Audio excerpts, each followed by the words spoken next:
I'd like to call the regular meeting for December 6th, 2021 to order. Have it called to order. Candace Bouchard. Jonathan Morehart. Candy Perez. Josh Kelly. Todd Archelashi. Sheila Sedlak. Stephen Sedlak. Linda Grappo. Jack Bork. Join us for the Pledge of Allegiance, please. I pledge allegiance To the flag of the United States of America and to the republic for which it stands, one nation, under God, indivisible, with liberty and justice for all.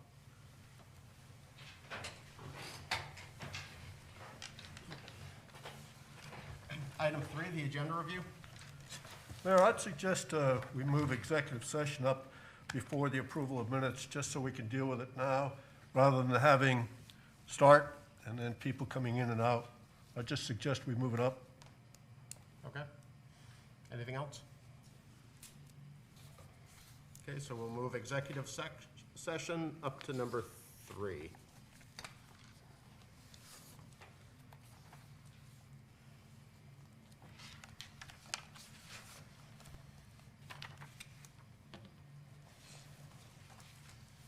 Need a motion to go into executive session?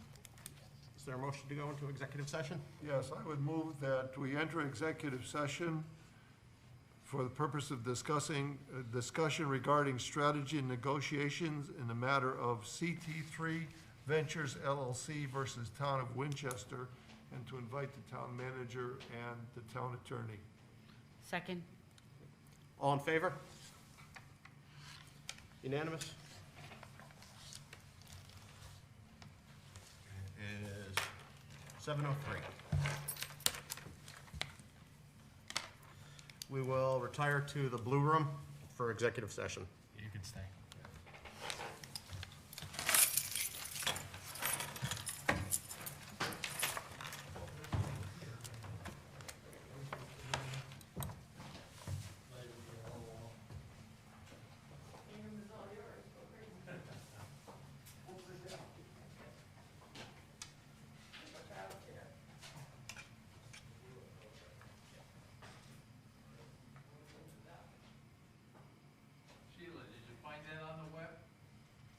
Not yet, John.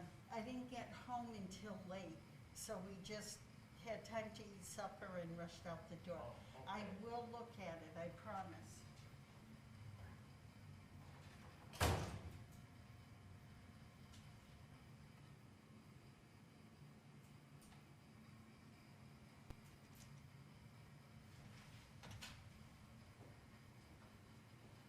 Glenn. Let me shut up.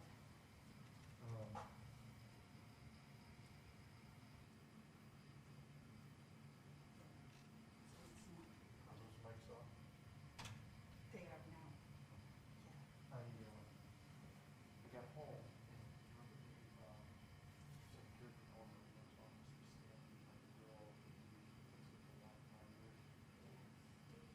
Yeah, so I put, I don't know, I put what she had in the cord, because I didn't know we were up against the clock. I thought the typewriter, did you find that? I do. Oh, okay. I almost had a heart attack. Oh, I know, Glenn.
Bouchard.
places like Reservoir, Model Home,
did go to the Army. What's a D-scale? D-scale is guard scale, ours are about, about 24 inches. And tracks like that far apart, really, really efficient. They're trying to sell them like that. As soon as they sell them, I'll be more each other, provide the help. That's more popular. Yeah, HO is the most popular now, O scale is the most popular. And then O27 was popular, it drives up the same track. That scale is a little bit smaller, but bigger than HO. HO got its name from capital. Is it on household current, 120, that they go, or? Well, the power packs are 120. Okay. But the actual voltage is around 17.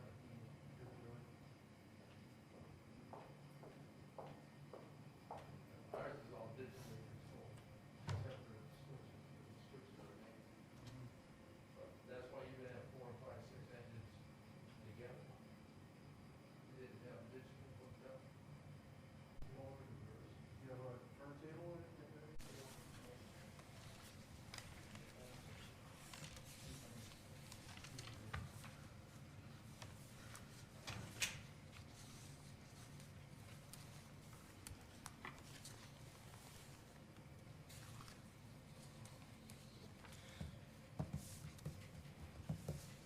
Let the record show we're back from executive session at 7:16.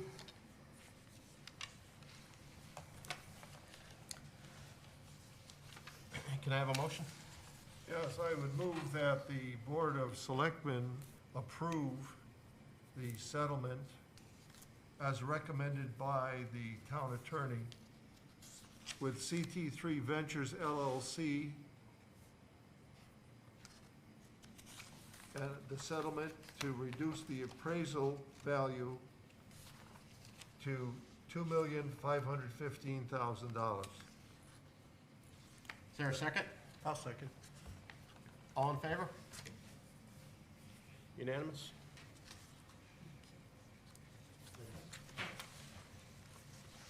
Thank you. Thank you, Kevin. Item 4, approval of minutes for the meeting on, regular selectmen's meeting on November 15th. So moved. Linda, you had a correction. I have several, Okay. several corrections. Okay. On the first page, item 4, paragraph B, minutes of the Board of Selectmen's first meeting after elections on November 3, 2021. I don't think it reads clearly. It sounds like the election was on November 3, 2021. Maybe it's just me not understanding it. The election was on November 3rd, though. It was on November 2nd. The election was the second. Election was on Second. November 2nd. I can reword that later. Yeah, so you might want to read it, might want to say minutes of the November Board of 3rd meeting. Minutes of the Board of Selectmen first meeting after the election on, I don't know, November. You can just do right? the Board of first meeting on November 3rd, Yeah, after the election. okay, so that's that sentence, but then the motion, I move to accept the minutes of the, you've got regular meeting, it should be the first meeting after the election. Yes. So you Yes. need to change regular to first. Okay. And then in item 6, the last line, needs replacements.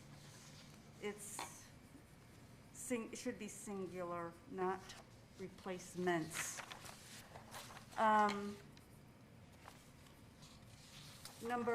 Item number 9 on the second page.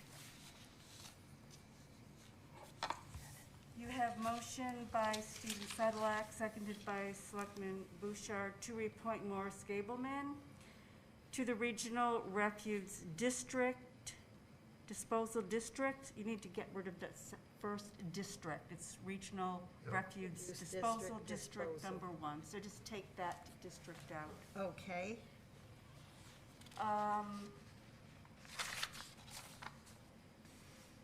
On page 3, number E, boards and commissions, liaison assignments.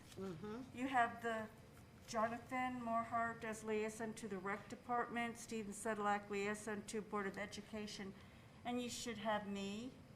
to the police department. Correct, that needs to be inserted. Item 13. First sentence, it's the wrong tense. It should be thanked and not the present tense. And the fourth line from the bottom, fundraiser is one word, not two.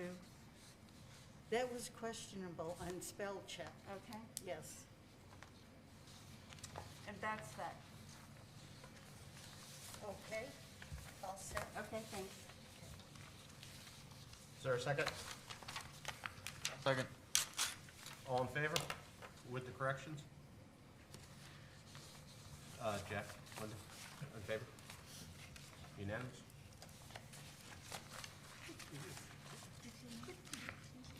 Item 5, citizens' comments. The Board of Selectmen welcome public comments. Speakers will be limited to 3 minutes and may speak only once in this round. Anyone? Moving on. Town Manager's report. Good evening, everybody. As usual, I will go through some of my written comments that appear in front of you, or for those of you who are following along online, that appear in the packet that is posted on our website. And if anybody has any questions at the end, I will certainly answer them. So first and foremost, as a reminder, we do have a request for qualifications out regarding 508 Main Street. That is a property that the town owns, has owned since the beginning of 2020, which was obtained through a blight process.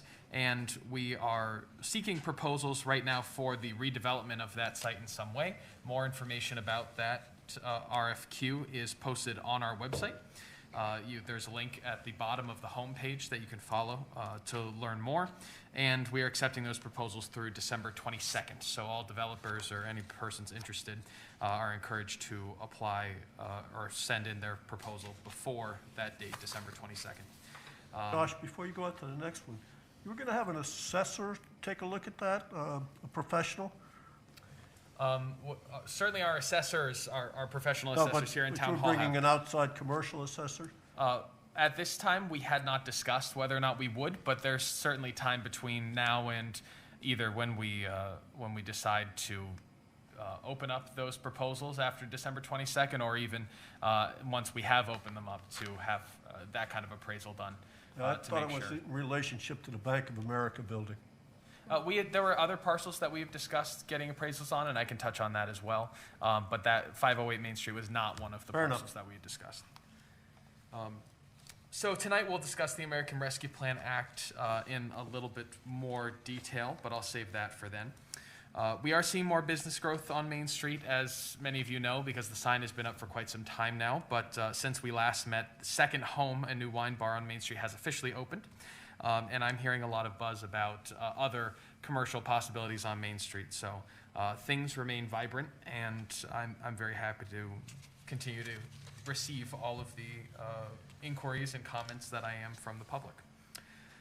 Communities Challenge Grant is rolling along. We are anticipating putting forward 3 different applications to the state as we approach the January 19th deadline. There will be 14 sub-projects that fall into those 3 larger categories, and I'm happy to talk to or answer any questions about or talk to the selectmen in more detail as part of this or offline.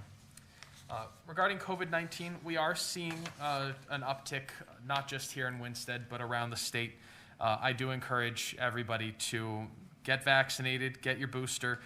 It is now available to everybody at the age 18 or over, and they are available here at the Stop and Shop in Winstead or at the CVS. I know that I was able to schedule mine the same day that I was looking to, or the same day that I was seeking the shot, I was able to actually receive it. So there are availabilities, and I encourage folks to take advantage of those opportunities. Regarding economic development, I did have the opportunity this past week to attend the CCM conference, where I was able to talk to other municipal leaders, learn a little bit about what success stories they've been able to produce in their municipalities. And the state did host an economic development summit in the capital, Hartford, this past Thursday. And it was great to hear a lot of different larger developers and CEOs of larger businesses looking to relocate to Connecticut. Outlooks are very positive. We heard from Commissioner Lehman from DECD on the state level, and he spoke very highly of all of the different new developments that he's seeing, again, on that statewide level. So that was all very positive. I do want to remind you all, I spoke a little bit about this at our last meeting, but we do have an inquiry from our fire chief, Jamie Legassi, about how we may be able to ensure the funding for a fire truck coming up soon. While that's not on tonight's agenda, I do want to make sure everybody is aware that I plan to bring a proposal to the agenda in 2 weeks for your consideration. So be on the lookout for more information on that, and I would be happy to talk to any of you in person about that as well. The town newsletter will be going out hopefully in time for December 15th, as I've noted to all of you before. So long as they're quarterly, my hope is to have them span the different seasons. So this will be our winter newsletter spanning December 15th to March 15th. If any of, I've asked this of all of you and others certainly out there a couple times now, but I want to make, for real this time, we will be finalizing the newsletter in the next couple of days. I would say if you could please send me any updates or any events that you would like to have highlighted for the time period spanning December 15th to March 15th. I'll make sure that it gets in the newsletter, and I'd really appreciate all the content that you have to share with me. And we'll finalize that at the end of the day Wednesday. And union negotiations, we do have a tentative agreement with the supervisors union at this time pending your review. So I hope that at the next meeting I will be working with our labor attorney, Bill Ryan, to bring that forward to you. It's being typed up perhaps even as we speak. I believe that, well, I hope very much that we'll find mutual agreement on it. And I've highlighted here for you a few different dates of note throughout the month of December. Are there any questions that I can answer for all of you? Oh, yes, Candace. At the Economic Summit, did towns present their available buildings in a conference room separate from the event? Unfortunately, no. That would have been a really wonderful idea. Well, they've done that in the past, so. No, it's too bad that they didn't. I wish that they had had a more interactive opportunity like that. It was held at the Bushnell, so it was very, I don't want to say performance focused, but it was definitely more of an opportunity for the audience to learn and hear rather than for that kind of direct one-on-one dialogue between different municipalities. Yeah, So, they held it before at the Bushnell, and they had a conference area specifically for the towns. I know that Winstead was there and Torrington. That's disappointing. yeah. But in the future, I know that they're trying to hold another one pretty quickly, I think in 2022, because this was such a success and they missed 2020. So I'll make sure that our voice is out there, and if we can get Winstead in there and advertise some of our availabilities, I think that's a great thing. Great, thanks. Just one thing on the fire truck. I know I talked to Josh about this a while ago, but with the fire truck, what they're trying to do is get it locked in for a price, but not pay for it until down the Right, road. right. However, I think we need Kevin to weigh in on it in terms of, because it's future funding, and future funding is dependent on passing a budget by the taxpayers, not by us, unless we commit to contracts.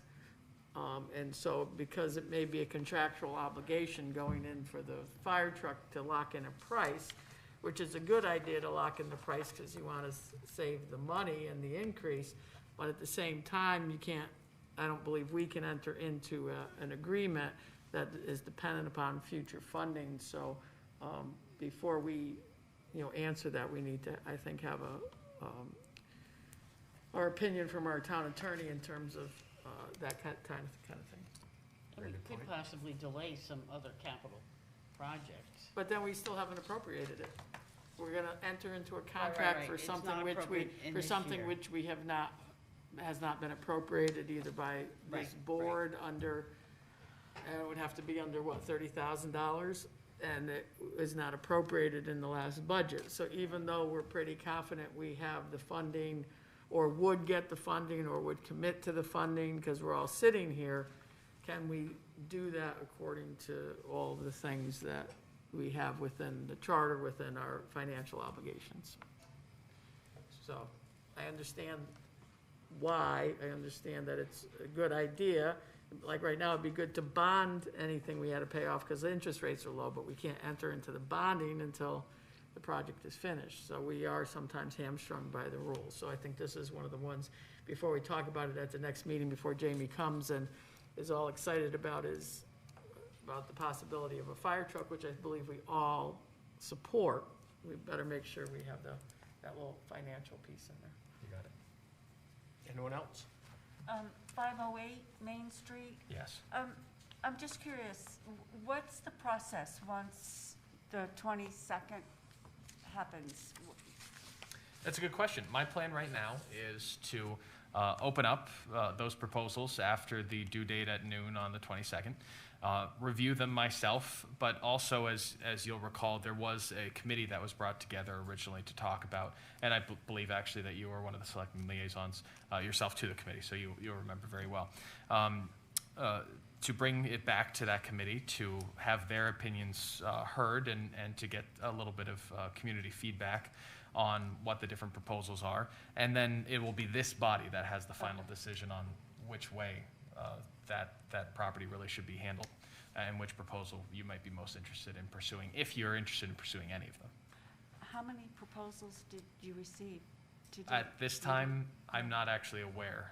They're being sent to our purchasing agent, Oh, Mark okay. Douglas, and as just a matter of principle, I haven't thought to ask.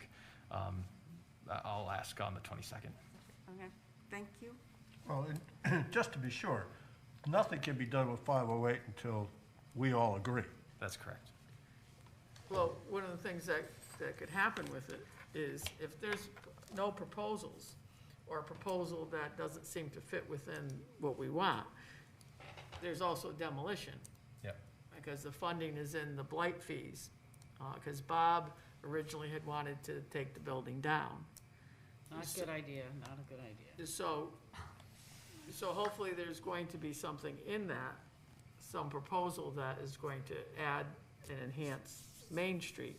But if there was no one that wanted it, then we look at demolition, because otherwise, if we go anything else with it, then we're looking at tax dollars to improve the building to do what? So I think that's where we'll all find out, but hopefully somebody has a good idea. If I remember correctly, there were strict requirements for this application, right? There are guidelines, timelines, Yes, there are. money. Yes, there are, and all of that is included in a Okay. comprehensive document that's been posted online, as I described. If anybody needs a printed copy, if you're watching online, or if anybody in the audience is interested, you can also come to my office, and I'm happy to print those out for you in case you don't have internet access. And the other wrinkle is if we decide that somebody else has a good idea and they send it in, then it still has to go to town meeting for sale of town-owned building, That's true. property. In planning and zoning. Yeah, so it still has to do the whole process if it goes to somebody, That's correct. unless we lease it. Anything else? Correspondence? Anyone have anything? Todd, there are two things that I would like to share with the board today, if that's okay. The first is that I passed out to each of you a letter that's signed by State Representative Jay Case and State Senator Craig Minor. I just wanted to note that this does pertain to an item of new business that will come across later, but it does appear that our state representative and state senator are both also in favor of the item, which is number 11D, that was brought forward by Jack. And certainly our letter can be added to the letter that they have already written up to a couple of the different state commissioners on transportation and agriculture. The other thing I wanted to note is that we did receive 2 citizen comments regarding the American Rescue Plan funds.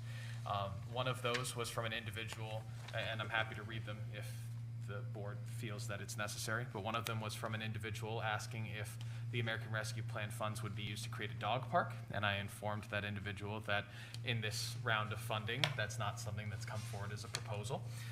And the other individual was somebody who simply wanted to state that they were very much in support of it.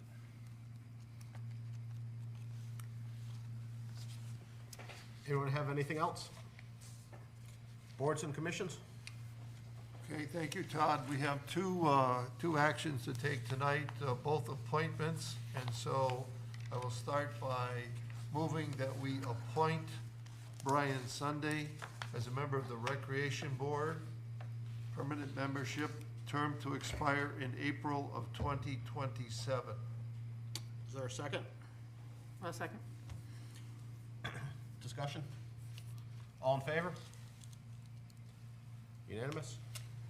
Oh, and the second one is a motion to appoint William Hudak to the Torrington Area Health District Board, permanent membership, term to expire in April of 2024. I'll make that motion. The second? You're seconding Steve's motion? I made the motion. Yeah. I'll second it. Discussion? All in favor? Unanimous? And that's it for tonight.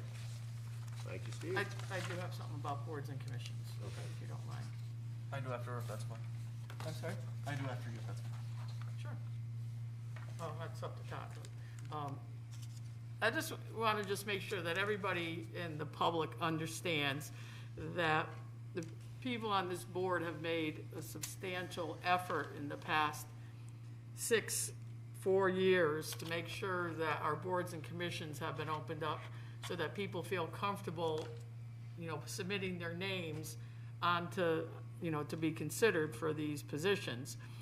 There was a recent inquiry, not recent, like recent yesterday, but about a month and a half ago, 2 months ago, that thought that we, especially because I sat in the other chair as a Democrat, that we may have been appointing only Democrats to these positions, whereas a review on all of the information that was available is that there's been equal appointments like tonight.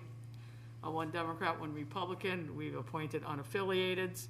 None of these have gone through town committees like they do in other towns. A lot have come through the town manager's office to us, or to open meetings that were held, or people that we've given information to, or people that have come forward on their own.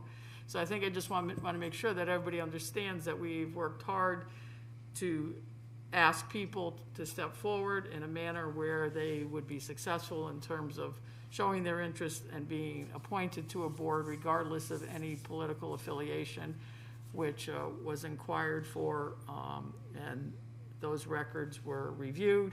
And so I just want to make sure that that was out in the public.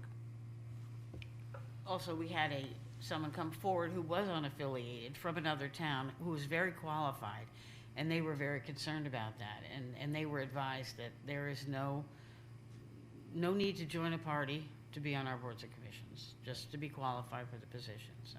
Correct. Every board and commission has equal representation on all of the boards and commissions. Jonathan? I would like to move to make myself the third liaison to the police force. I had a meeting with Chief Fitzgerald, and after that discussion, I feel all the more determined to be the third, if that is fine by the board. Do we have a woman? Not that I'm aware of. I had already spoken about it to Chief Fitzgerald, and he said he would be fine with it. Okay, I have some questions. At the last meeting, when we appointed, or when Linda said she wanted to be the liaison, one of the interesting things I learned, Todd, that you had mentioned is that there are no regular meetings of any of, with the police chief, that things come up as they come up, and I guess meetings are called. So one, unlike other commissions, everybody can go to any meeting that they want, liaison or not a liaison. And so that's one thing. And then the second thing is, you know, usually there's one liaison, then we've had two, and now we're open to three. And I guess I would like to know why you want to be the liaison to the police department if we're gonna make like a shift. Well, after learning about how the police chief's vision to try and make it more neighborhoody police office, I feel we can try and encourage more young people to be a bit more following of the rules. We can try and fulfill what he wants for a newer police department. I think he has an ideology of law enforcement that can be truly an asset to the town. I would like to help contribute to it.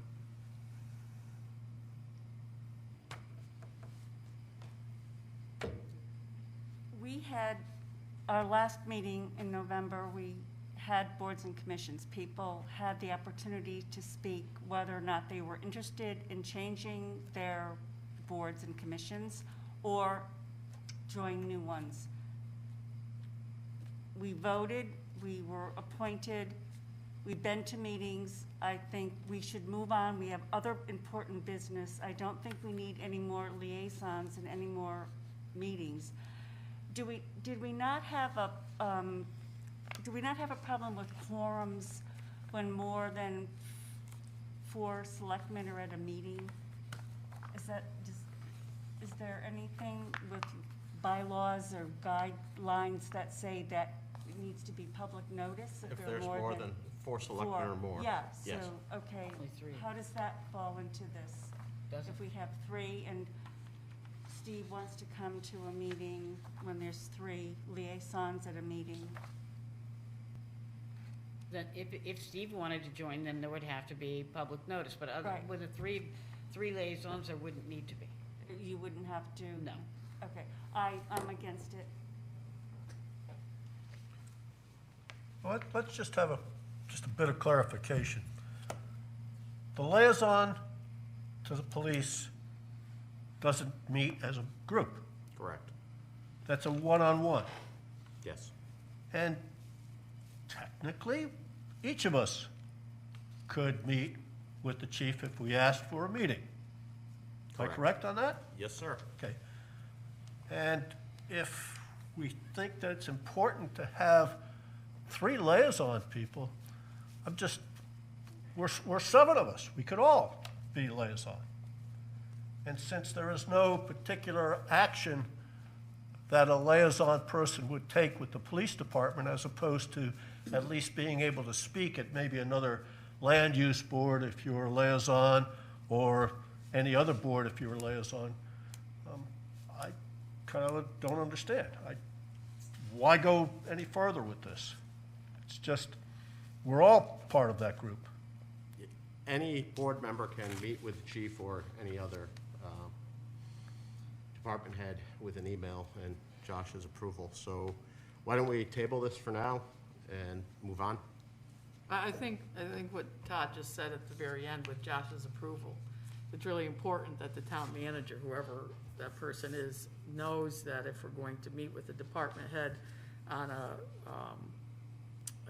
on official business, let's say, that he really should know that we're doing that. I mean, I'm not talking about like when we say hi to people and how's it going, but I think, Todd, your point on that is really important to know. I mean, we all can go to any meeting anytime we want, right? Any public meeting we can be at. We're residents of the town. At any point in time, we all, I think the longer, you'll know, Johnson, the longer you serve, the more you'll get involved with different things and be able to go to things and learn what's happening and give input and all that, so. So whatever you want to do, Todd. John, are you okay with tabling this for now? I'll table my own motion. Okay, thank you. Moving on. Number 10, unfinished business. Yes, thank you, Todd. So in your packet tonight, you do have a proposed motion.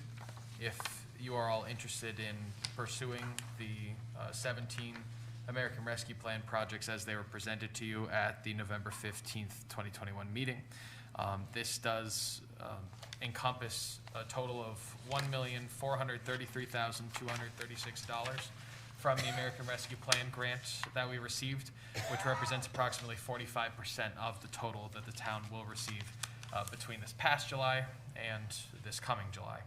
And we've received those in equal parts. So I have not only included this recommended motion for you for your consideration, but also an updated presentation within the packet. It has been updated to reflect some of the requested changes that were made. I remember certainly Jack had requested that more clarity be added to slides regarding the fire department's apparatus and so forth. So all of that has been included. Like I said before, at this time I've only received 2 direct public comments to my office. I've relayed those to you. There was also, by happenstance, I happened to see posts made on Facebook asking why some road work wasn't done as part of, or wasn't included in this request, and that very specifically is because the American Rescue Plan Act does not allow for any road work to be done as an authorized project. So I hereby request that if it's the board's pleasure, that you make a motion to approve the 17 projects listed herein.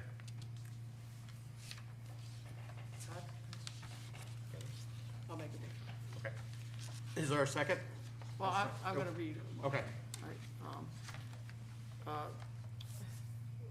I move that the Board of Selectmen authorize the following expenditures under the American Rescue Plan grant after work by the town manager and staff, as well as other participating people in the committee.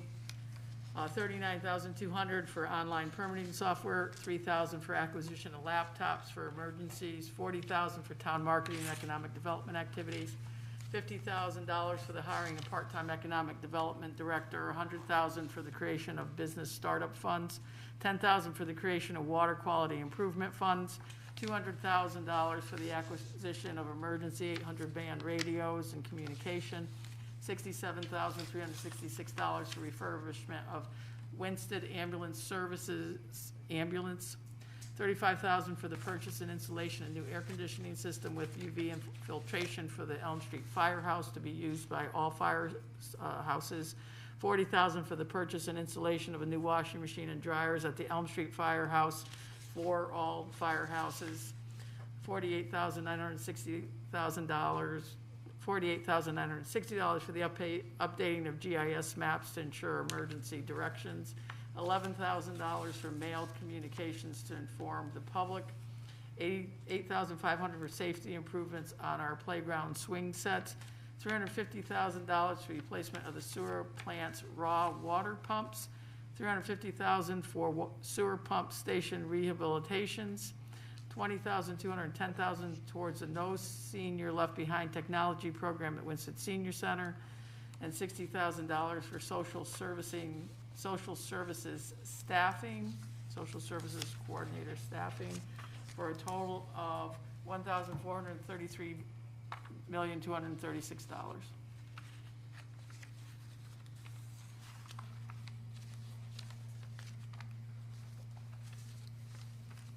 I'll second that. All in favor? May I make a comment? Well, after we've all agreed here. You know, you read in the paper about how these other towns are looking at how they should spend the money, and there's controversy, and some towns have not even gone to the public. Josh, I want to commend again the way you've approached this, because what we have done, not only through the multiple discussions we've had about this, but we've got it out to the public for replies and interest and discussion. And as I said, other towns are still trying to work their way through where this money comes from and what they're going to do with it. We've taken action. The items that you've recommended, the proposals, the presentations that you've made, I do want to commend you again on getting it that way. We still got another $1.5 million to go. And so I hope you follow through with the same kind of discussion, outreach, and discussion here among us to just go ahead with some other projects. But I want to thank you for ensuring that our town was using this money properly. Here, here. Absolutely, thank you. I'm excited to get started tomorrow. Anything else? Moving on to new business. Item A, 21-81, consider and possible act on proposal for conservation easements on the town parcels within Crystal Lake and Rugbrook Reservoir watershed areas. Thank you, Todd. I need just a second to get the computer started up here. I'm gonna try and angle this so it's going right above you, but I do apologize if it gets sitting around you a bit. If you wouldn't mind hitting the lights there. Excellent.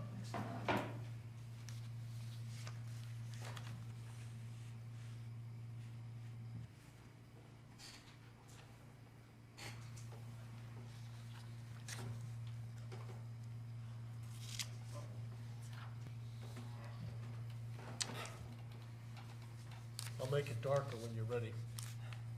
Thank you.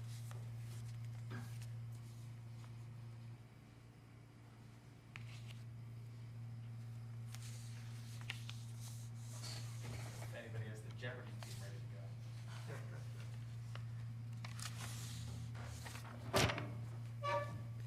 Don't see any light coming through. The projector's not on yet.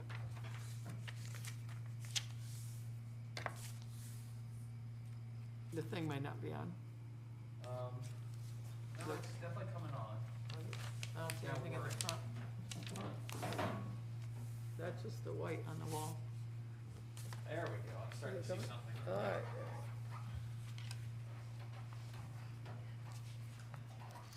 There we go. Be a little early. That's not good. Got a bit of a loose connection here, folks. So once we get it on this time, I won't touch it again.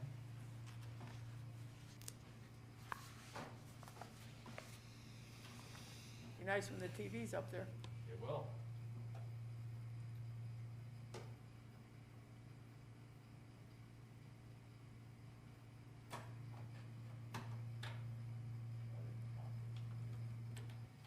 By cable until they're ready to hook in the new ones.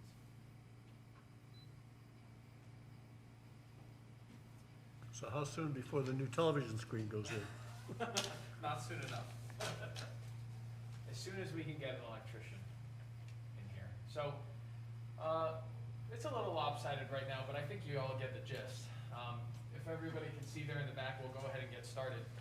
I'm here to talk to you all tonight about a proposal that's come forward to the town of Winchester, and this is coming to you by way of the Water and Sewer Commission. You'll all see, as I passed out today, it did not appear in the packets online because it was just delivered to my office shortly before the meeting today. But we do have a letter signed by the chair of the Water and Sewer Commission, expressing the Water and Sewer Commission's full support for this proposal. And I'm here to talk to you a little bit more about it. Some background before we dive into the proposal that's come from the state of Connecticut. Oh, thanks, Candy. A little background for you about our water supply. So the Winchester's water supply comes from Crystal Lake as our primary source and the Rugbrook Reservoir as our secondary source. And the town owns 25 parcels of land in and around the Crystal Lake watershed, which totals approximately 1,300 acres, which excludes, and that number excludes the land that's actively used by the water plant or that's been identified as a possible area for expansion by the water plant. So there are class 1, 2, and 3 water protection lands as defined by the state of Connecticut, and I'll talk in just a second about what class 1, class 2, and class 3, what each of those designations means. So the Water and Sewer Commission is responsible for the maintenance and oversight of these parcels, which is why the proposal was originally sent to them and then is being forwarded along to you thereafter. Currently, it's been the town's policy to protect these lands from development so as to avoid pollution of our drinking water, but there's nothing formal in place to preserve the land in question. So these 25 parcels, right, the town hasn't gone out to try and sell these parcels, has in no way engaged with private partners to develop these in any way, and that's where we are today. So there are 3 different classifications, as I said before. The Class 1 watershed includes land nearest to the water supply sources within 250 feet of a reservoir, 200 feet of a well, or 100 feet of a water course. And this includes other especially environmentally sensitive lands, such as those that are steeply sloped or where bedrock is less than 20 inches from the soil surface. Class 2, it's protected land, or rather it's watershed land on public drinking supply watershed, but is not included in Class 1 and is completely off the watershed, but within 150 feet of a reservoir or a major stream that runs into it, so it's not directly abutting, but it is adjacent. And then Class 3 consists of the rest of the land owned by the water company that falls within the water supply watershed.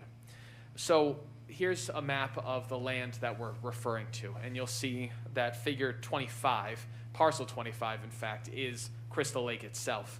And there are several different parcels in and around Crystal Lake that have all been identified.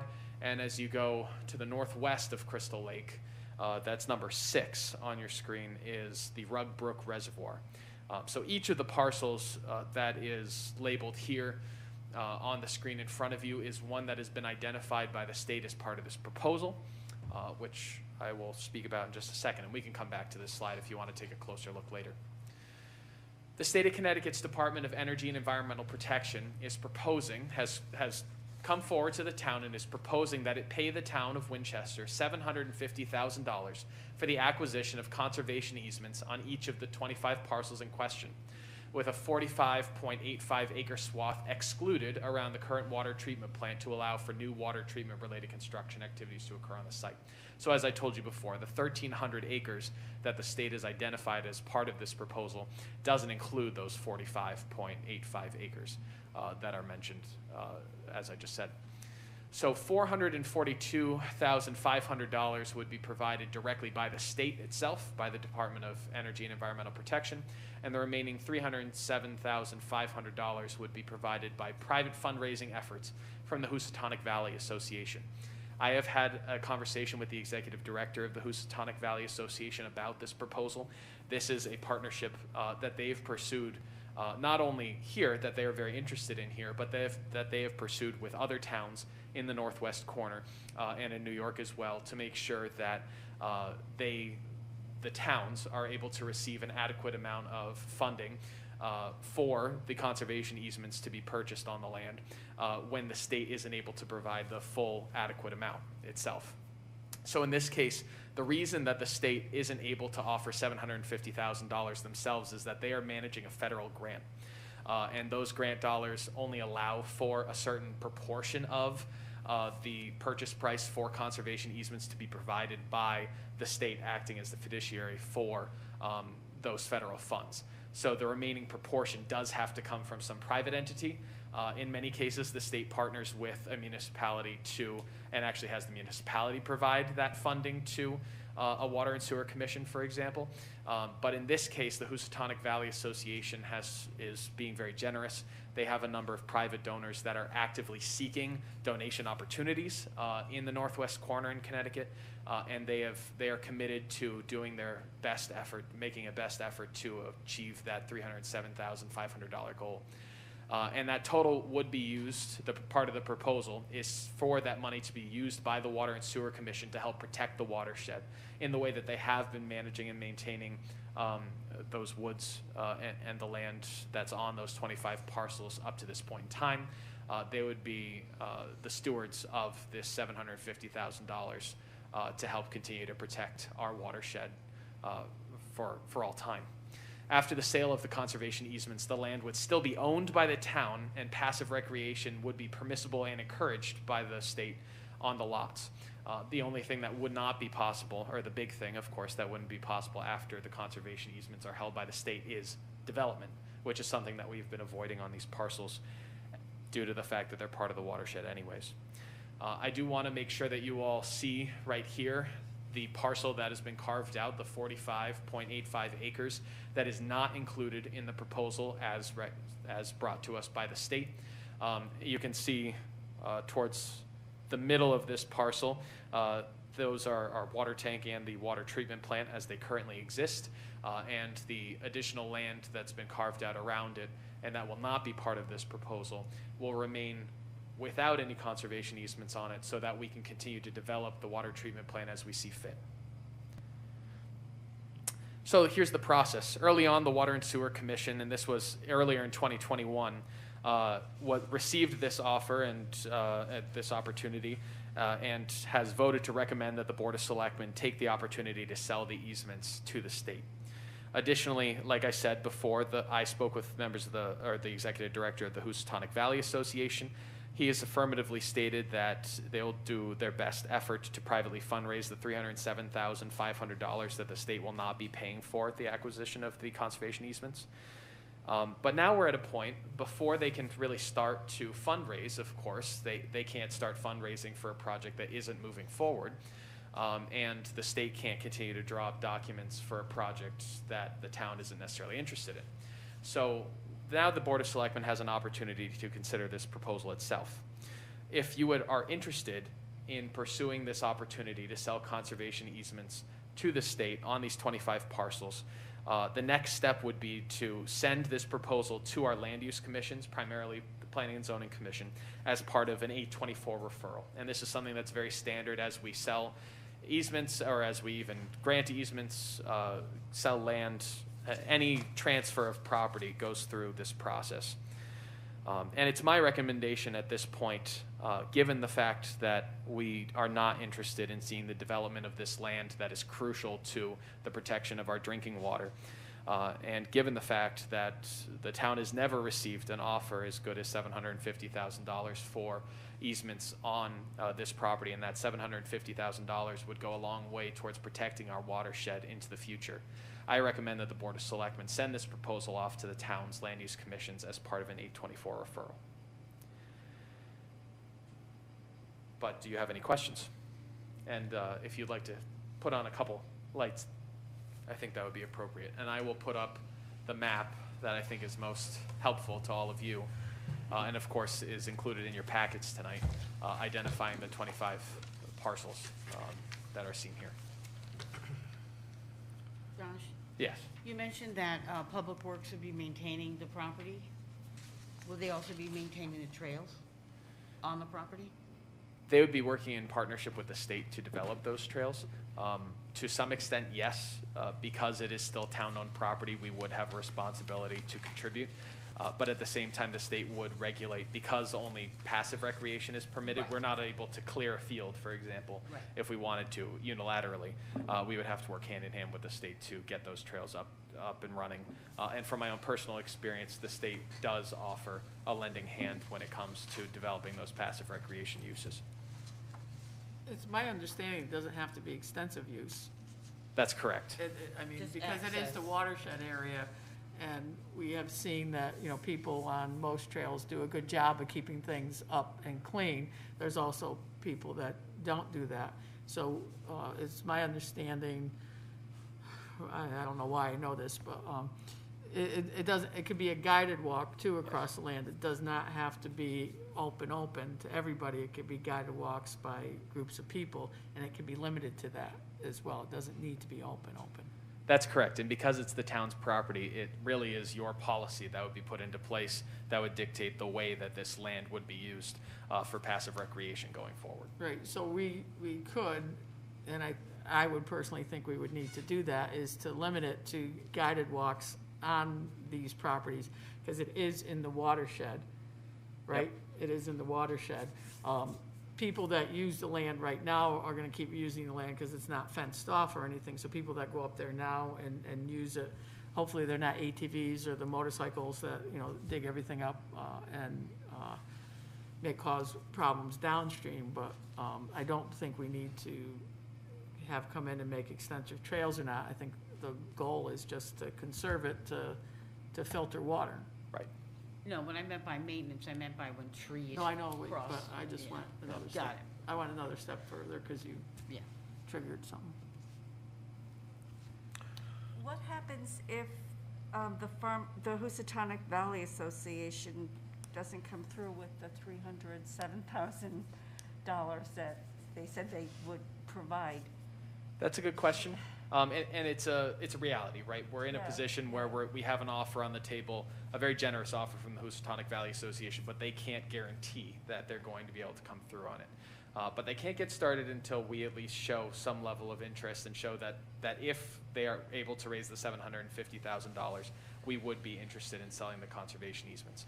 So the proposal as it would go forward, because this is going to go, if you approve it tonight, to go forward for an 824 referral, it will come back to you before you make any decisions. But you would be able to make a motion contingent upon the $750,000 being raised and offered. So certainly that gives you a lot of options and a lot of flexibility.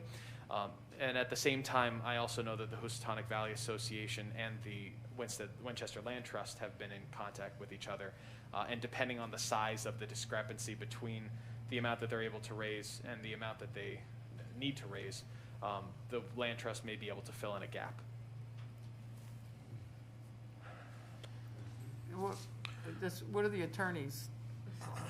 Have the attorneys weighed in at all? Yes, Kevin Nelligan's reviewed this in full. Of course, there are possible adjustments to be made depending on what the 824 referral has to say and what you all decide. But generally speaking, it's his thought that given the initial language that the state sent over, it seems like they're heading in a very good direction, and that's something that you would be able to review in a more final form once the 824 referral has been completed. And it really is a matter of policy, a question of policy for all of you. If you would like to see this land preserved in perpetuity going forward, this is a very valid way to do that. Yes. Josh, several years ago, and maybe 10-plus years ago, when I say several, there was discussion and I think action taken by the, probably was the Board of Selectmen then, because that was before the Water and Sewer Commission, to use or to have wood cutting, trees cut on this property. Mm-hmm. And by doing that, there was a return on the allowing a professional cutter to go in, take valuable trees, enough that was preserving the land, but still taking the trees. Is this going to prohibit the use, the continuation of tree cutting and harvesting? For the purposes of creating a profit, I'm not sure how this would impact silviculture. For the purposes of maintaining a vibrant ecosystem, I know that the state encourages a level of silviculture. So I need to talk to the state a little bit more with your specific question to figure out where that line is, and to figure out, would we own the lumber once it's cut down in the cases where we are harvesting wood for any number of reasons, including recently ash trees have been on everybody's mind with the emerald ash borer. So I don't know that offhand. But what I will say is I will follow up with the state about it, and that's something that we can make sure we fully understand before you have final approval. But I also hope that it won't stop the board from pursuing an 824 referral tonight.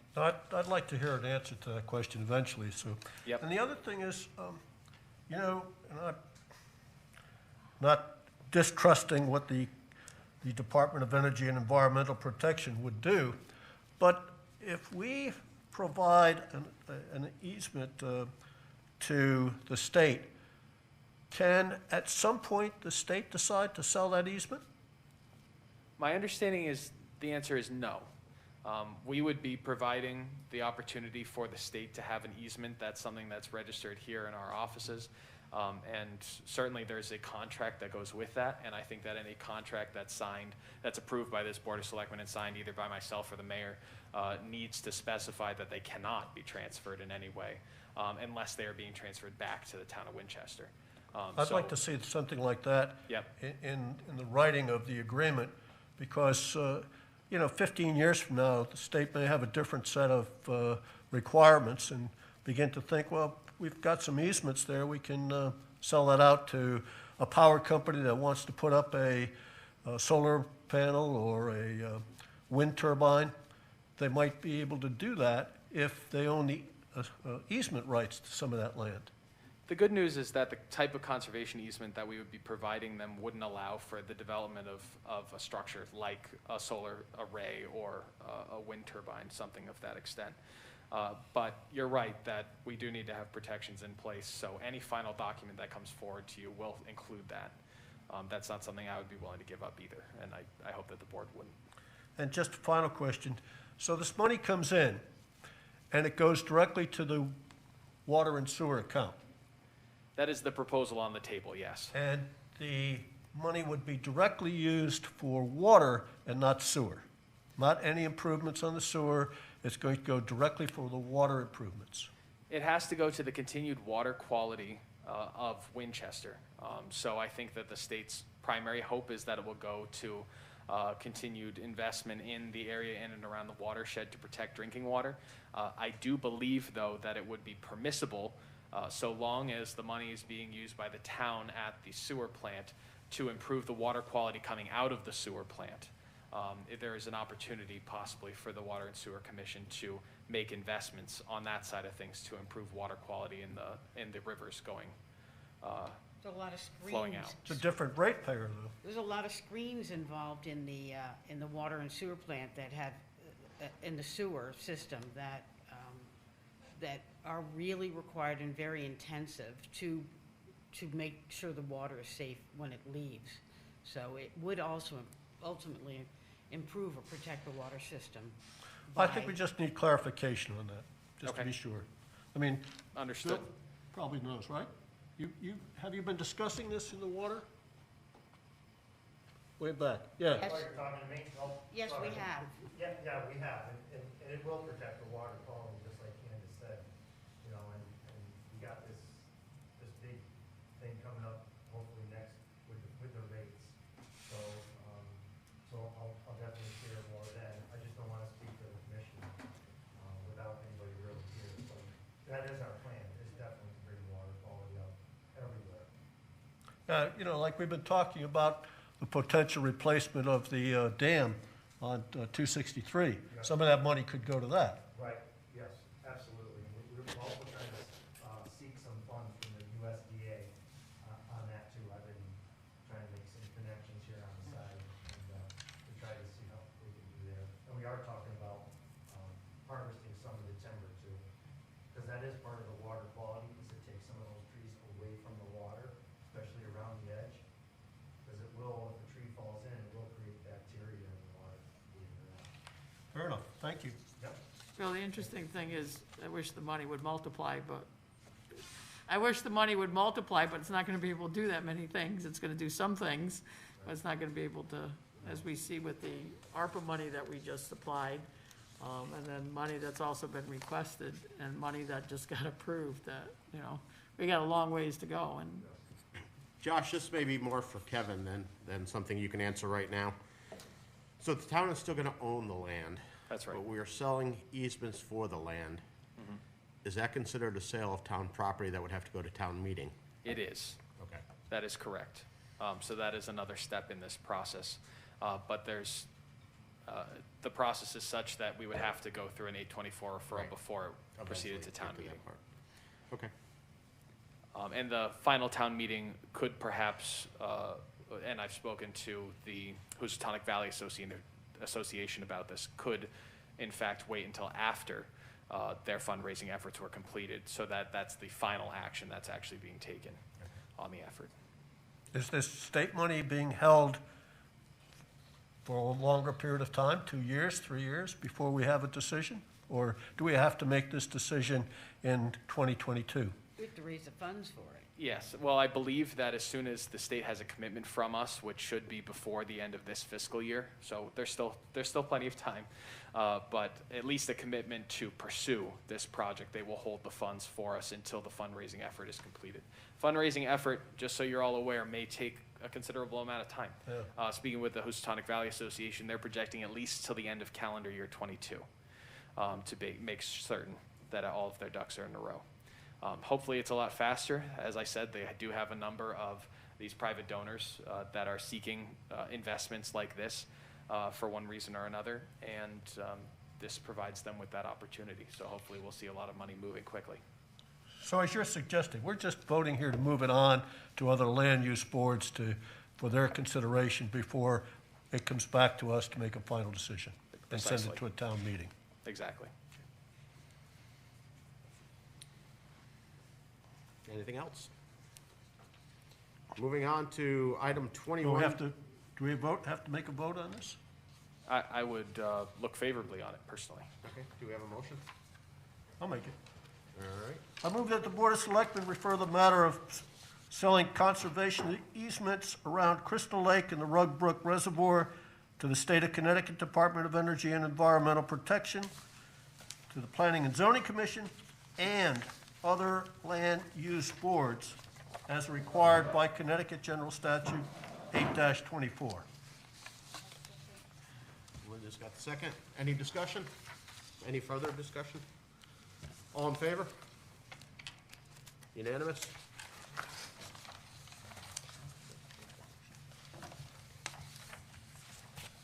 Moving on to item 21-82, consider and possible act on the submission of a letter to the state legislators.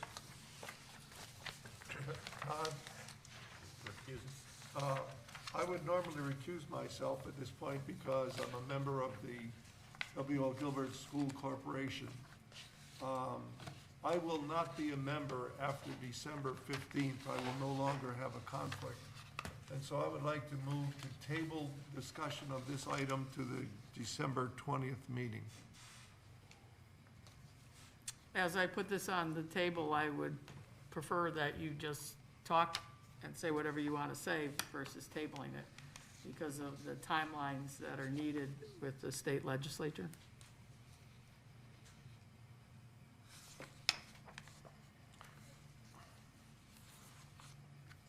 Oh, I can, it's up to, Yeah, I'm fine with that. Does anyone else have an issue? okay? I would, Can I speak? yeah, absolutely. I put it on the agenda. A year ago at this time, we put on the agenda this letter that we would send to our state legislatures, the State Representative Case and State Senator Craig Minor, to discuss at the legislative level about changing a 1949 law that gives 3 schools, private, semi-private, semi-public, whatever we'd like to describe them as, schools in the state that allows them to set the tuition rate for the people that will be, whether it's a community or other people sending children to their school. We have this relationship with the Gilbert School, which is why Steve was, worried about recusing himself, which he did last year, which I think is fine this year. The letter basically asked them to change the state law from allowing just a straight, the Gilbert School gets to set the tuition, to requiring a process of negotiation with the current Board of Education, Winchester Board of Education, and the Gilbert School. And it requires a process that they would go through, which would be a negotiation, and if necessary, mediation, and if necessary, an arbitration. And the reason that this came up is because 2 years ago, the school board, just to go back in history, because we'll have a discussion on it again, is 2 years ago, the Gilbert School gave the Board of Education an extra $100,000 bill using this 1949 state law. So we have been updating all of our financial policies here in town. We have been updating all of our regular ordinances here in town to make sure that we reflect current and best practices. I know that our current Board of Education and the Gilbert School have a negotiation set up on the December 13th regarding a contract for the school. And while that is something that they are doing, and that is great news if they want to set up a contract and whatnot, the issue I see all along, and I spoke about it at great lengths the year before, is that our issues are structural. Meaning that if we have 2 people as the heads of school or 2 boards that get along, then everything looks okay and everything seems okay. until individuals or a budget doesn't get passed, or the money isn't appropriated, and then the scramble is on to find the financial agreement.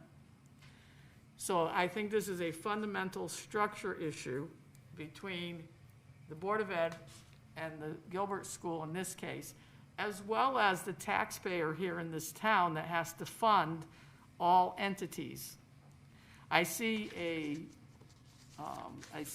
budget season shaping up this spring to be over, and I'll be surprised if between the 200,000 that we put in last year that we were underfunded with, that we have to now fund this current year, the $260,000 in the new Board of Ed Winchester school contract of $260,000, and the usual ask from the Gilbert School, except in the 2015 this year, which is usually around $200,000. I see us shaping up this coming spring with a 600 to 700 ask out of the gate. I could be wrong. I hope I'm wrong. I hope it's going to be less. I really hope it's going to be less.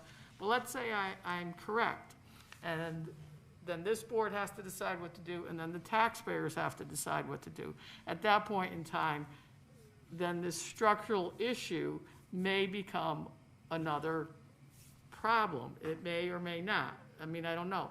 Steve says he's getting off the board, and that's an interesting point, because Steve, we've all trusted, right, to do the right thing for both the school and the town.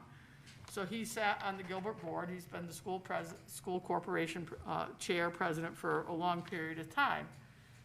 It's another shift in a person, but the structural change is still, the structural issue of a 1949 law that hasn't been updated still remains for the next person that comes along, or the next issue that comes along. And it's my understanding that this wasn't even discussed last year at the state legislative level. For whatever reason, it went into a committee, and it did not come out, so there was not anything that came from it. And I just think we should go back again, because it was a unanimous vote by this board to ask for the change. It doesn't say what their negotiations end up being. It doesn't say what agreement they come to. It just gives the town finances at least an opportunity to be protected through a process. Okay, so now I'm done. Thank you. Anyone else? Yeah, if I could, I would say that taking this action tonight or anytime soon would be premature, because the very fact that, and you mentioned it, Candy, on December 13th, there's a special joint meeting between the Winchester Board of Education and the Gilbert School Corporation to consider a contract. And this is progress, because we haven't had a contract for almost 2 years now. And it's a very uncomfortable situation for everybody. So I think if you can wait before you send such a letter to see the results of the current negotiation, I think you'd be better served.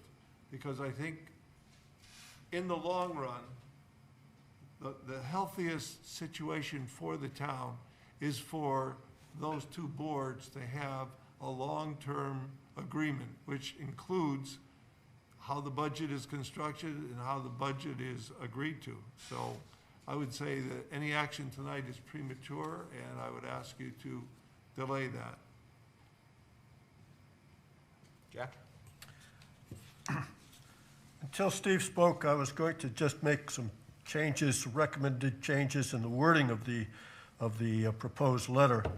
I know when we sent this to Representative Case and Senator Minor, we did not, I don't think it was sent to or copied to the Education Committee chairman of the state legislation last year. And I'm not sure how far any of this got to other people that we really needed to. So this year, instead of just sending a letter to Minor and Case, I would look to send it to the heads of the various committees, education committees in the legislature. And the other aspect of this letter, just want to make this correction, and Steve said it, I think, the second paragraph, where it says the town of Winchester does not maintain a public high school, the Gilbert School, we should say managed by a separate Gilbert School, Gilbert School Corporation? No, School Corporation is the one that really manages the school, not the trust. And the school as itself is not an entity, but it's managed by the Gilbert School Corporation. So just wording of that. Those were the changes I was going to suggest before we sent the letter out.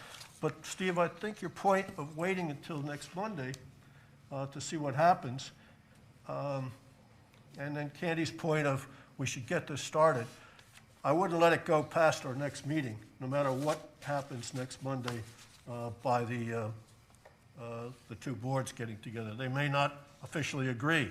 It may be just a discussion item. But after that, I think then we should take action.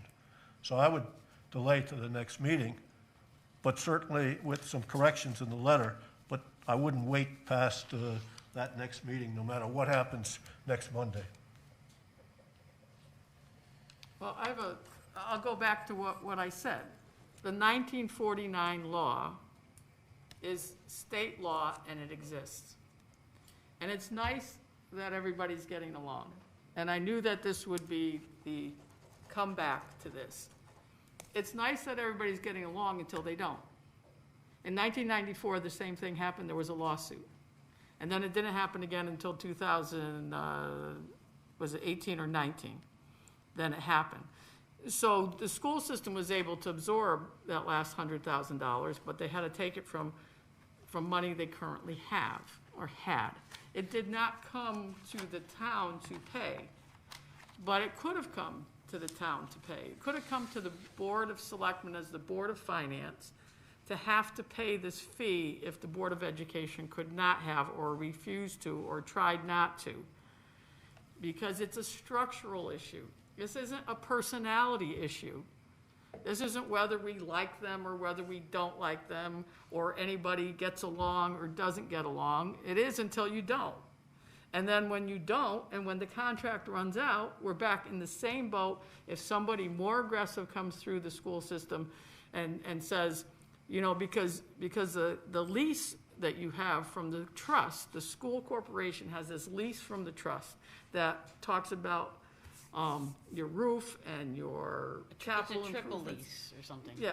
Triple net lease. Right, so the whole enchilada comes through tuition, which comes to the taxpayer, right? So the Board of Education negotiates it. So let's say both of them get along really nicely, which I hear is happening, and that's good. It's great for education, it's great for curriculum, it's great for all of that. And then they're gonna come against a wall on March 15th, March 28th, April 15th, and whenever the first town meeting is. Because they're gonna, if everybody's agreeing to have a certain amount in tuition and hopefully within that contract, which I don't know if there's been any other discussion, I don't believe, outside the two superintendents. But how is the town protected? I'm speaking from the town point of view. I am not on the Board of Education. I'm not on the Gilbert School Trust. I am over here watching what happens with town finances. And I know what it is. I expect a mill request. We may be in a good position with grand list growth. Those kind of things may happen, but right behind that, we're gonna pay for the Hinsdale School. And right behind that, we're gonna talk about infrastructure.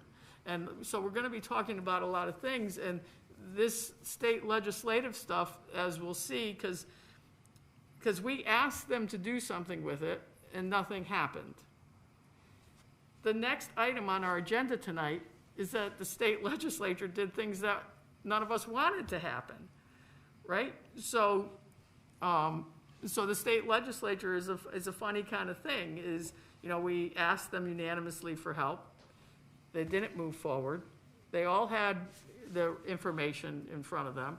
Other people at the state legislature had that information too, waiting for it to come out of committee or to be discussed, but because all these other things were happening, it didn't. So I strongly, and when I met with the head of school in the summer, back when he first came, I said the same thing I'm saying now. This is a structural 1949 law issue. It is not intention. It is not goodwill. It is not any of that. It's just a basic fact. So I'll leave it there, and I would like to move it tonight, but I'll do whatever the rest of you would like to do.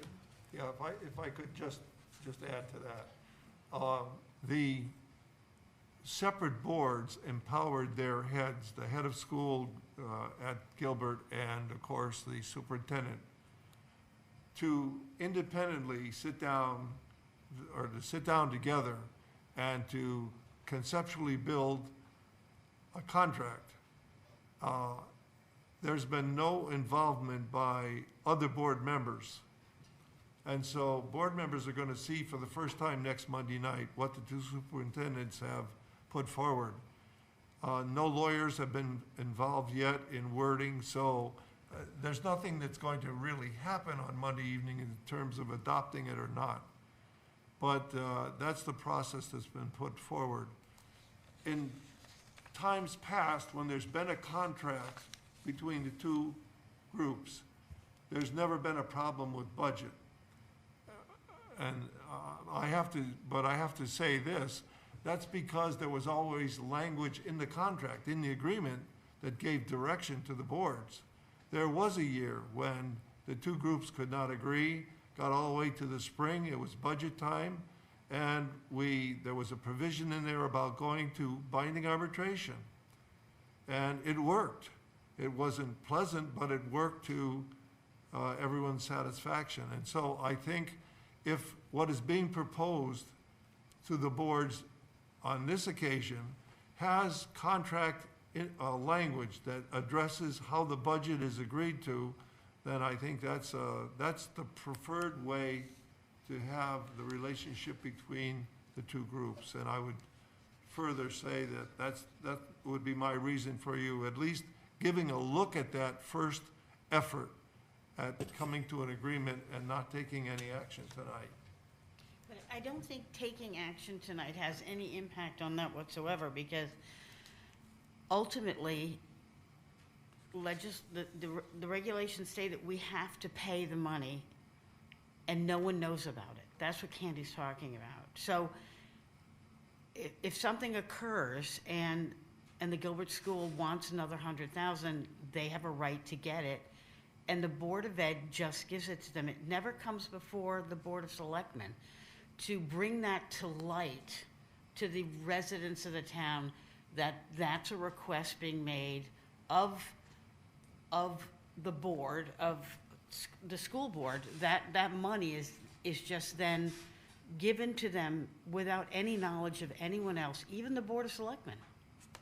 So what Candy's only trying to do is to make that more visible, not anything other than, there's nothing we can do about it, but to make it visible so that the citizens know how the budget's being impacted, how the money is flowing between following a budget period where there's an approved amount. And if there's any additional funding, it's just like if we have to appropriate 250, an emergency, we have to go to referendum.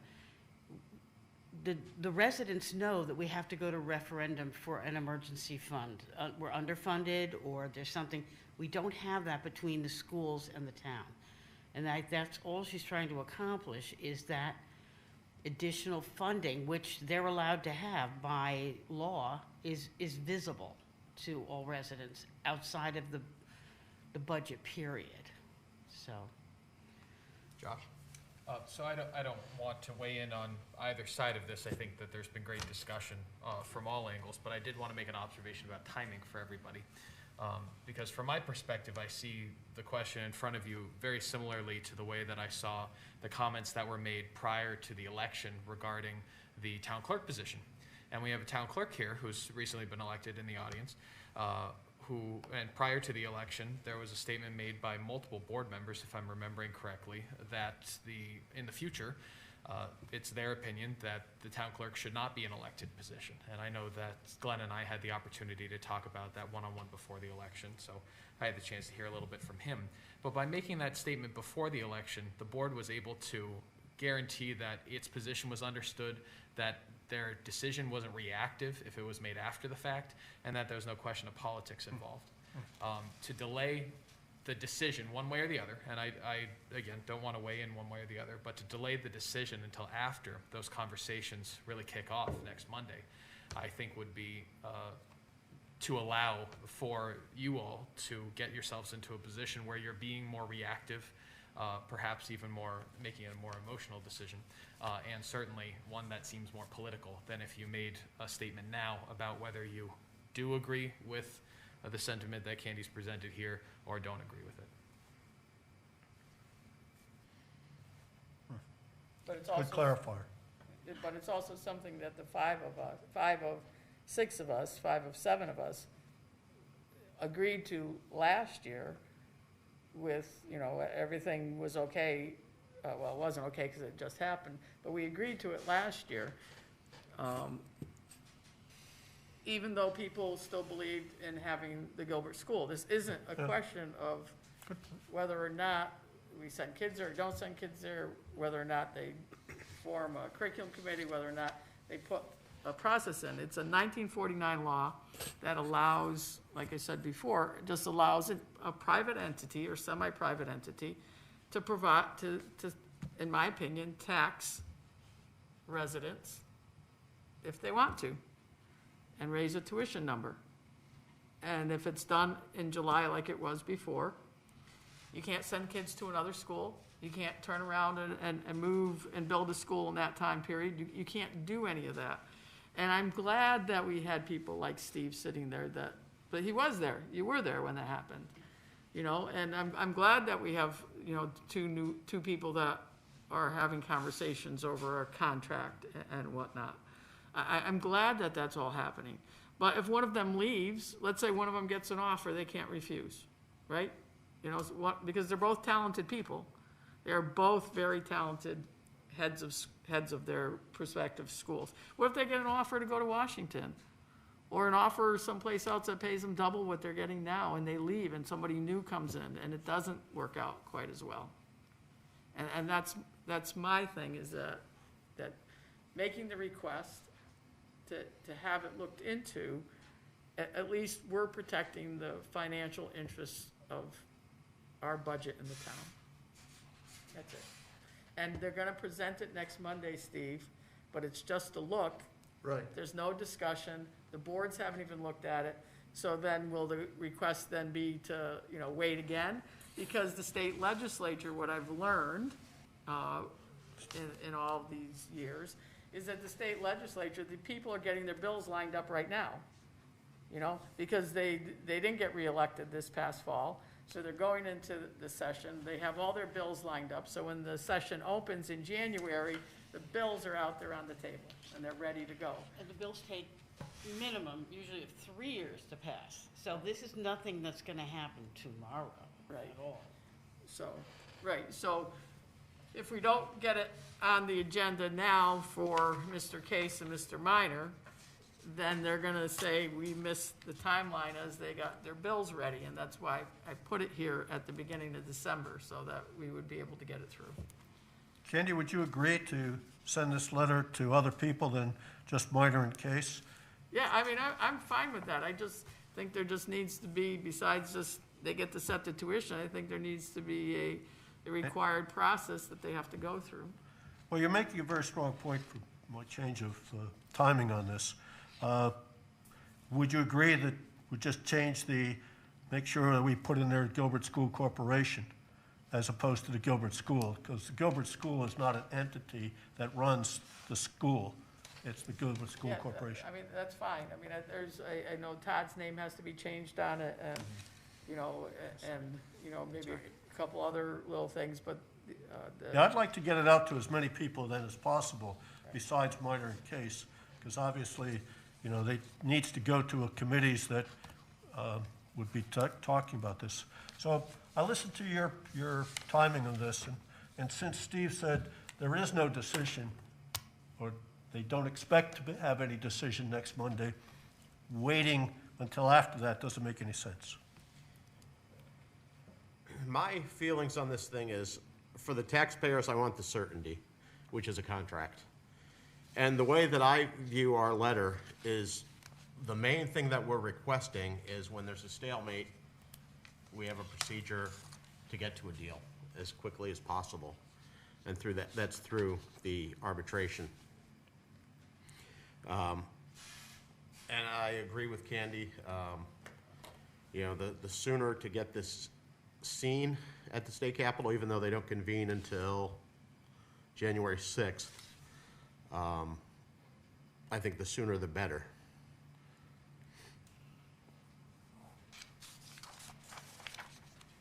So if you don't mind, I move that the Board of Selectmen approve the letter to be sent to Winchester State legislators regarding the town's belief that the Connecticut General Statute 10-34 be amended to require some form of mediation arbitration between the town, Board of Ed, and the Gilbert School in the event that there is a future dispute regarding the cost of tuition. I'll second that. Any further discussion? All in favor? 2, 3, 4. Opposed? 6-1. Motion carries. And Steve, I really hope it all works out through that contract process. I do too. Item 21-83, consider and possible act on the Planning and Zoning Commission recommendation to opt out of Public Act 21-29, Sections 5 and 6F regarding parking limitation provisions and accessory dwelling unit provisions. Okay. So, in your packet tonight, you do have a copy of Public Act 21-29 provided for you. And for those of you following along at home, that was in your packet as well, if you are looking at the packet that was posted on the town's website. So, at a recent Planning and Zoning Commission meeting, it was recommended that the town of Winchester opt out of Public Act number 21-29, Sections 5 and 6F. Which, as was already said, is regarding parking limitation provisions and accessory dwelling unit provisions. So all of the legislation that passed as part of this Public Act, it's meant to be a one-size-fits-all, trying to make things more uniform between towns across the state of Connecticut. But what, of course, a one-size-fits-all approach doesn't necessarily take into consideration is that we already have in Winchester pathways for individuals to achieve the same results as the Public Act was trying to allow for. So we already allow for, especially the accessory dwelling unit provisions that were detailed within Public Act 21-29 through special permitting process. So if we were to not opt out of this Public Act, that would require us to provide a more streamlined manner in which for accessory dwelling units to be approved within the town of Winchester, and by opting out of it, it continues to allow the local government, specifically the Planning and Zoning Commission, to have more control over the types of accessory dwelling units that are able to be constructed here in town, their placement, their location, and how they pertain to zoning regulations. So it's the recommendation of the Planning and Zoning Commission, and it's my recommendation as well, that the Board of Selectmen opt out of Public Act 21-29, Sections 5 and 6F regarding those two items. Any discussion? Josh? Yes. Just a couple of questions here. So the first thing is, if we don't opt out, so what? That's a good question. It limits our control over, simply over the way in which we are able to dictate accessory dwelling units. Just accessory here in dwellings. town. That's correct. But the act itself, after trying to read the whole thing of the act, it's really focused on low-income housing. The act was meant to provide towns with an incentive to bring in more housing, especially low-income housing. Seems to me that the reality of the act itself was to push towns to think more in terms of public housing. I agree with that sentiment, yes. Okay. And by not opting out of this, all we're saying is that there are reasons to have parking next to accessory dwellings that may allow families to move in, as opposed to tightening the parking requirements that may prohibit an accessory dwelling to become a low-income house. That's true. All of this really boils down to, though, a question of local control versus allowing the state to supersede. There's nothing that disallows the town of Winchester right now, Planning and Zoning Commission, to bring forward recommendations on how to change our own regulations to allow for all of the things that lie within this public act. By not acting, we would be allowing the state to supersede any zoning regulations that we have in place and force our hand in a given direction. So, of course, I think that you all know that you need to take any recommendation from the commission that's being impacted by this with a grain of salt. The Planning and Zoning Commission, I think, wants to retain, of course, the level of control that it has over some of these permitting processes. But at the same time, I really do think that they have at least a point to be made that there's a level of control. There's a reason that these planning and zoning commissions are established, and it's to make sure that Winchester is able to create a town in the image that it desires, not in the image that the state wants it to be. So certainly there's an argument in both directions. I think if you think about the parking right now, like just from parking, because for the most case, if you look at multi-dwelling units and whatnot, is, town of Winchester, Torrington, we all have plenty of them, right? Because the factories and the growth in the 40s and 50s and whatnot. So we already meet a lot of those standards that, like, our neighbors to our west don't have in their towns, right? And people are also calling things entry-level housing now, not just affordable, but entry-level for young professionals, people that, grew up here or grew up in the small towns and all of a sudden are priced out of the market, so they're looking at entry levels, not just affordable or low income or anything like that. But if you look at our neighborhoods and the parking and the people that own the multifamilies and the investors that own them and stuff, we have parking requirements for those units. In the legislation, I believe it changes the parking regulations a little bit, which means that right now, like we was the last meeting or whatnot, we were talking about some apartment somewhere with parking on the sidewalks, parking going over the sidewalks and whatnot. So I think it's good for our local planning and zoning and local management staff to be able to have some say over the parking, because we know the town and where the units are and where issues may come up. The accessory units are already identified within our planning and zoning and as of right and whatnot. So like take the lake, for instance. At one point in time, there was never any accessory apartments allowed. It was just that, and now there's an as of right and people are putting them up. So how's that gonna change up there? Will it change up there if people start making accessory apartments and then Airbnb them and creating, additional traffic or whatnot, but they already have the right to do it. It just allows our planning and zoning with the parking and these other units to be able to more contain what we have here based on our knowledge of the area, rather than the state doing this. Like, I agree with you, they weren't aiming at us when they did this. When they put this in, it was not aimed at a town like us. Yeah, I just want to make sure that we're not going into a situation where we're kind of closing our boundaries to, more expansive opportunities for low income and people who need housing. We're in an area in northwestern Connecticut where people will move to for the opportunities that this area provides. But if there's not enough housing, they're going to go to Torrington or some other place. I'd rather than be in our town. All right, I see what you're saying. I mean, I think that's what they're asking for, right? I think so. The provision, Josh, as I've also read the recommendation, requires a public hearing.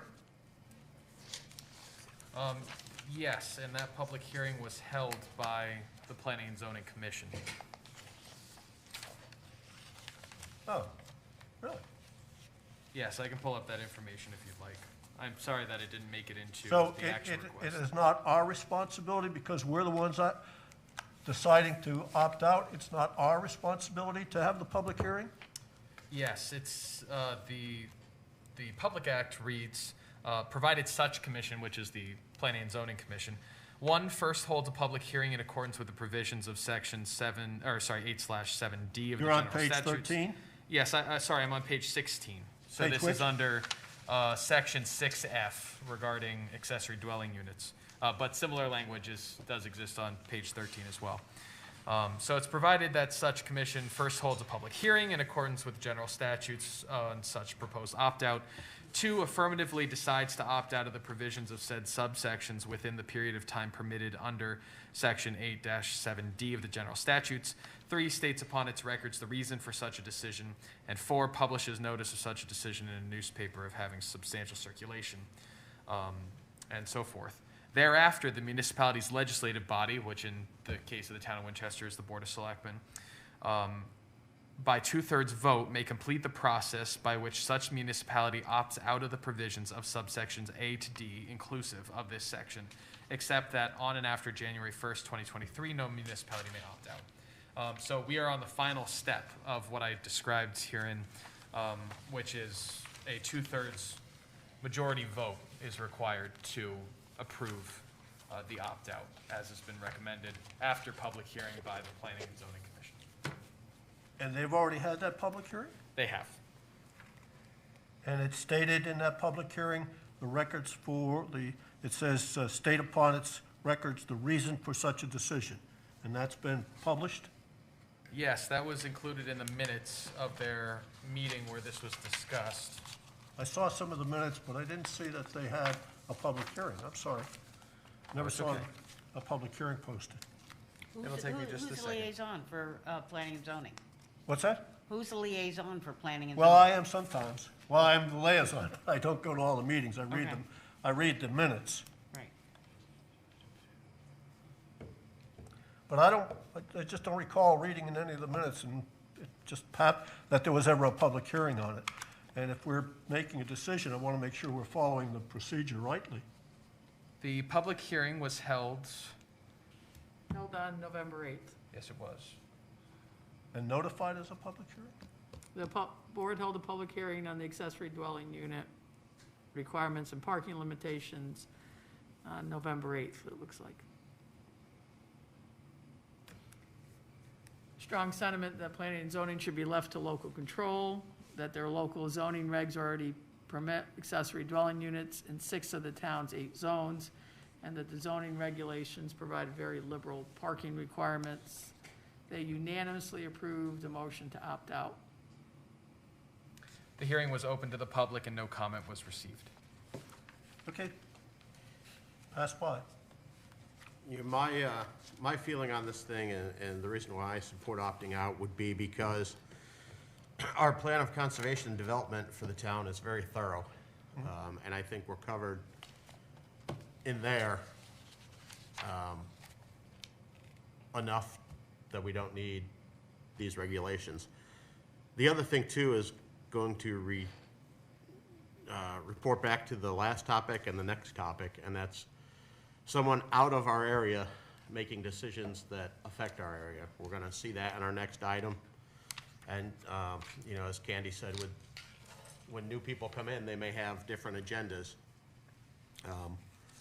that may or may not be in Winchester's best interests. So, that's my opinion on it.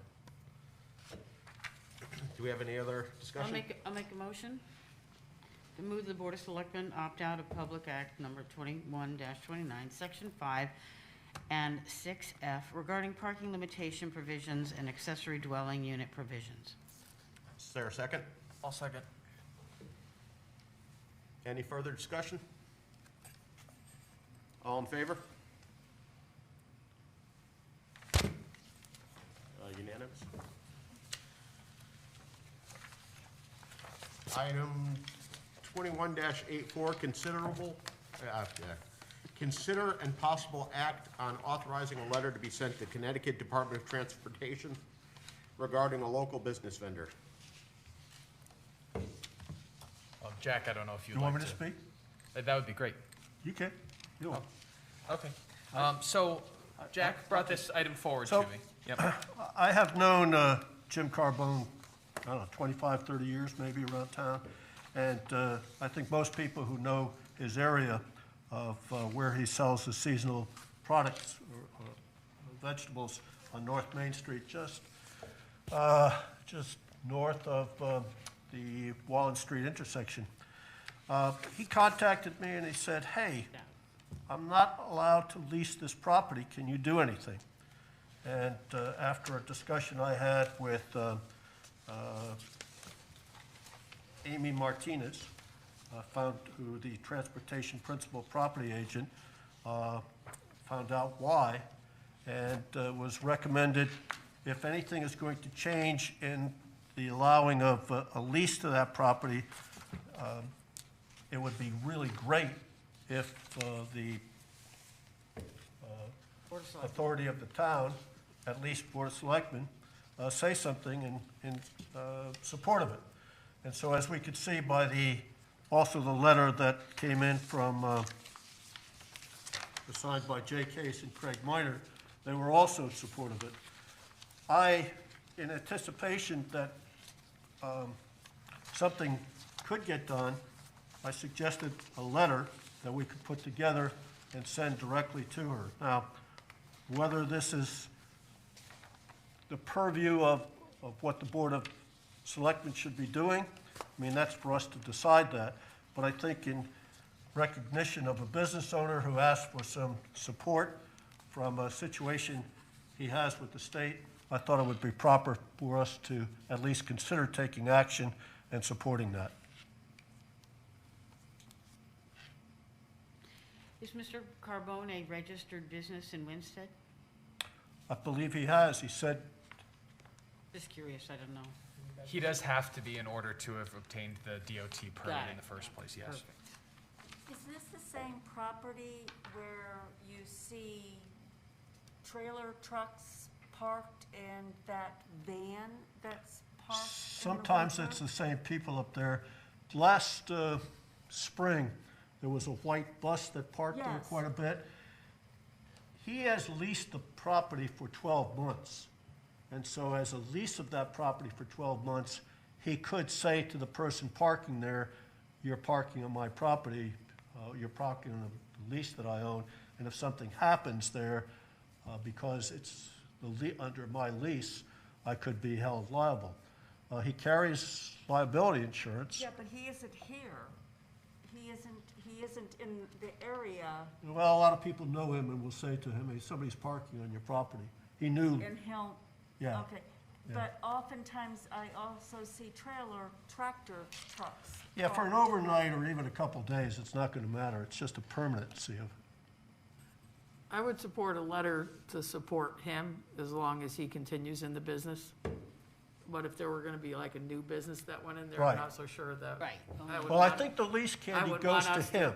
The Yeah. lease doesn't go to a business called, No, well, I guess what I'm XYZ. saying is if the state decides that after he retires or he leaves business, that they're not gonna lease it anymore, I guess that is I correct. could, That's you know, my live with understanding, that, that the but- lease is to Jim Carbone and not Vegetable Stand of Northwestern Connecticut. right, Inc. so, I mean, I would support the local businesses, if he's a registered business in town, I would support that. So I again, think my that would be suggestion fair. is that if we think we should support it, a form of this letter, corrections, and then, of course, with a proper letterhead on it, coming from the Town of Winchester Board of Selectmen. I move that the Board of Selectmen grant approval for a letter to be sent to the State of Connecticut Department of Transportation in support of a new lease for Mr. Carbone. And I will second it. Any further discussion? Yeah, it seems that you know, we're looking for compelling reasons why he should have an exception.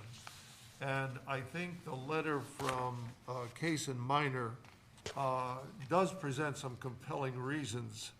The roadside stand, the food in the area of northwestern Connecticut, that's sort of compelling. Otherwise, I don't think we have any compelling reasons to support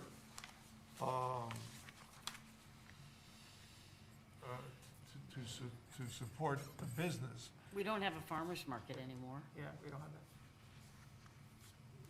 that. Yeah, and that's compelling. Right. What I'm saying is, because he's been there on the corner for 20 years is not a reason Right, on its own. right. But I could support such a letter being sent as long as, again, we're clear on it's for him and not for future businesses.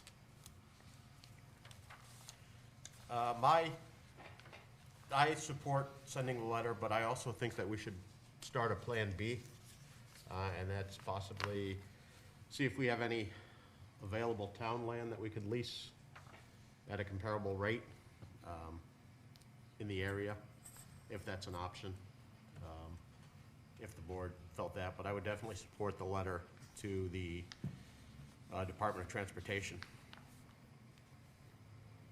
Anyone else? All in favor? Unanimous? Yes.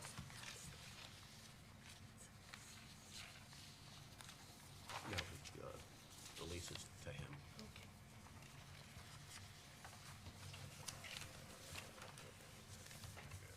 Moving on to item 2185, 2185.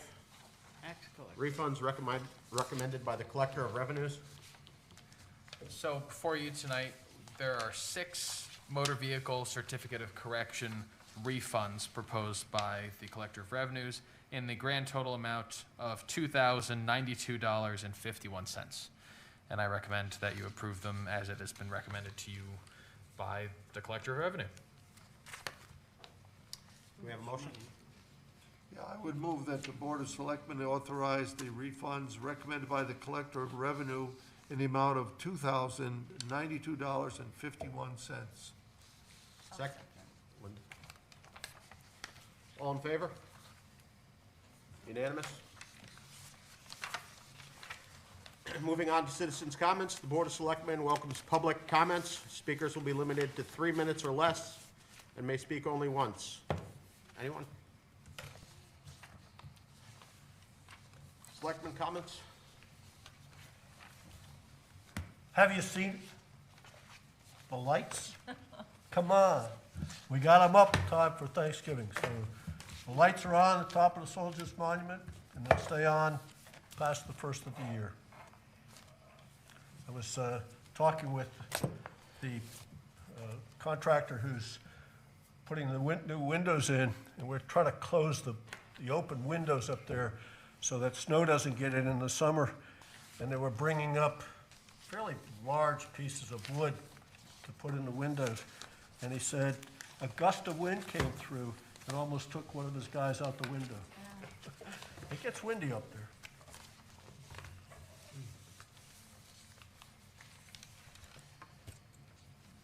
How about, I just wanted to say thanks to Candace for getting that, the Shopping on Main Street campaign going. Thank you. And this Saturday too, if I remember correctly, isn't the rec department and Little Red Barn doing lighting and a party and stuff and all of it's starting to get into try. And when are you having your carriage things? I'm not saying until I announce it. Okay. I did get the approval.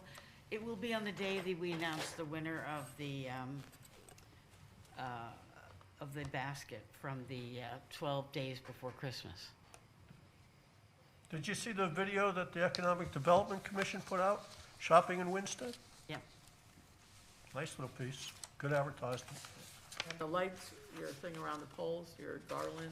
No, that's a rec department, phenomenal job. And, you know, the lights, the garlands that we have up are battery operated. And that costs a lot of money. And it might be, I don't think it's enough, frankly. But I think maybe using the lights that the rec department used might be something nice in between. You know, they're solar too, so they can be used on the poles. But, you know, so that's another discussion for, you know, budget for next year.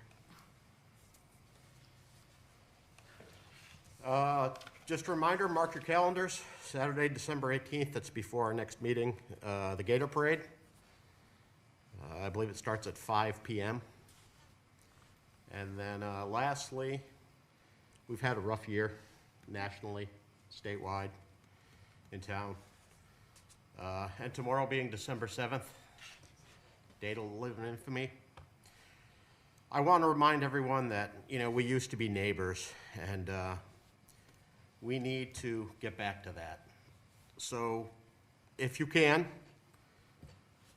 I recommend that everyone in the sound of my voice or reads my printed words, you know, make a donation to a charity at Christmas time. Either it's Toys for Tots, the police department Stuff a Cruiser toy drives, the red kettles outside of supermarkets. You know, anything that you can do to help someone else would be much appreciated, and it'll make yourself feel a little bit better.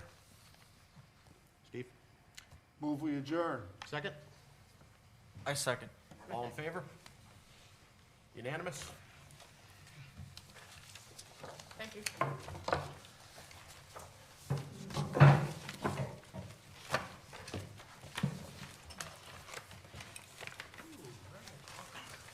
Well, you know, we should have said something. This is Sheila's last meeting with us? No. Oh, one more. Oh. Get rid of her early, Steve. I won't see you for that meeting. I won't be here, so. My last meeting with you. Hey, Josh, will there be a tree lighting in the park? At the rec department? That's a great question. Let me find out. If there is, you should announce it. Okay. Yeah, I heard about it, but I can't remember a date or if it was confirmed, so, but Candy's saying next Saturday, so hopefully that's the case. I know I missed citizens' comment, folks, but this Friday at 1:30 at the Little Red Barn Brewery, Yep. the Atlantic States Rural and Wastewater Association is doing a water taste test. So what they do is other water plants come down, they bring their water, and everybody tastes it, and judges, and they actually check who has the best system. Is Little Red Barn gonna publicize it? What's that? Is Little Red Barn gonna publicize it? I don't know, it's on Atlantic States, but Oh, that'd be I cool. just caught it on Facebook not too long ago. Oh, that'd be cool, because we'll Yeah. win. Are they grabbing water out of the river too? I don't think so. So we would win, right? We could win? Well, some of the comments Wait. on Facebook, they say. Camera's off, right? No, but the water, we take it out of the plant, right? They take it out of the plant, but it still might be a little high. I wonder if Stebby got a ticket. Oh, Well, anyway, it'll be good. Water in one hand. Yeah, so Little Red hopefully Barn in the other. see somebody there. I'll be there. Thank you.